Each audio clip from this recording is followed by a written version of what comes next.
this was amazing. This was really, really beautiful. There's so many aspects of this that are just stunning. First of all, the way it was shot is beautiful. So thoughtful, so elegant, so kind to the storytelling. Then also bringing in the actual footage of the day really made it very poignant and thought-provoking.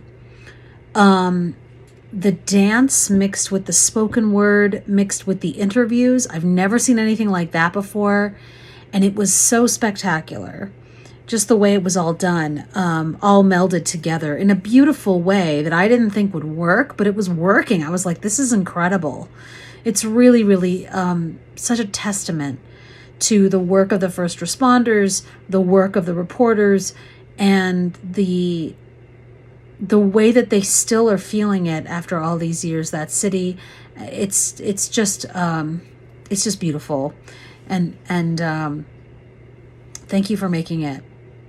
It's really important to not forget about Oklahoma City. We all remember 9/11 all the time, but we do tend to forget about the Oklahoma City bombing unless someone says something. So having this created is a beautiful testament. So congratulations. Documentary, poetry, and dance pieces. I don't think that I've ever seen that in a traditional documentary before, and obviously this wasn't a traditional documentary, and it was really beautiful and seamlessly executed, and I think helped to illustrate in different ways the points that were being made in the film.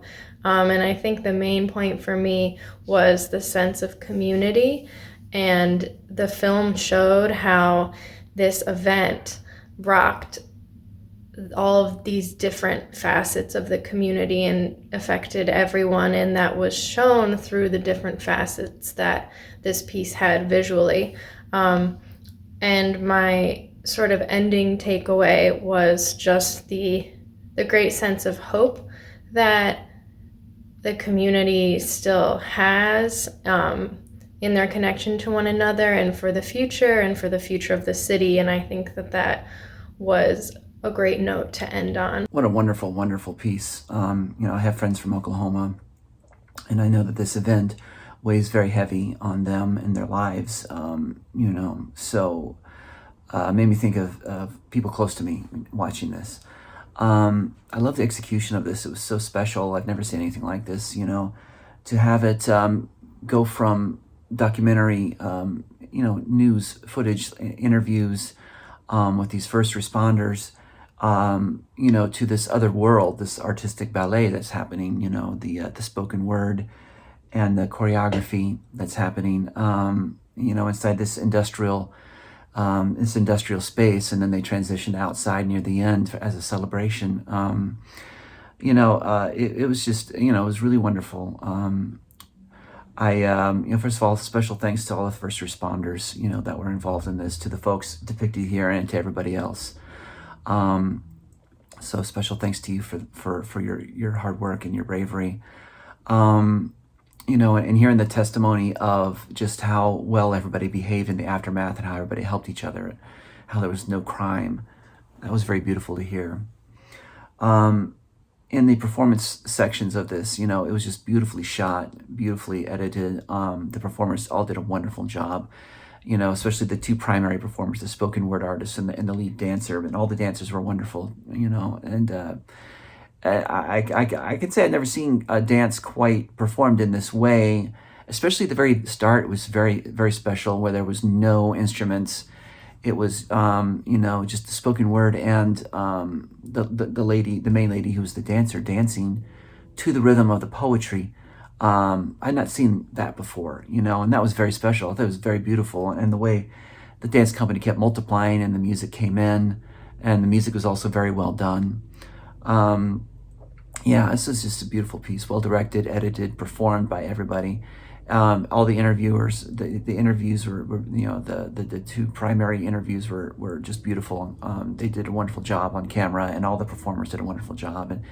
And great job to everybody involved. I hope this gets out there because it was a beautiful piece. It's a beautiful, inspiring script with lovely music and a very intense and meaningful dance moves or choreography. Um, just to remind us of this deadliest, the one of the deadliest domestic terrorist acts in the U.S. history. It is engaging, relatable. They have testimonials from first responders to keep the memory alive, making sure we do all that is possible to avoid it repeating. It's always sad to see tragedies like this, and always also moving to remember the humanity underlying in our everyday lives, in everyday strangers, and it was just a beautifully, very emotional film. Incredibly powerful, especially the spoken words that you're listening to that's threaded throughout the entire piece. I think everyone at one point in time or another with their work has felt like we have a closer relationship with our work than we do with our coworkers. So that was just incredibly insightful. And I loved the spoken word artist. The way that she performed that piece, just, it stirred so many emotions in me, and her delivery was incredibly genuine. It was genuine, it was sincere, and it just brought you on a journey with her. And that's what every artist wants. You just want to go on a journey with somebody who is telling a story.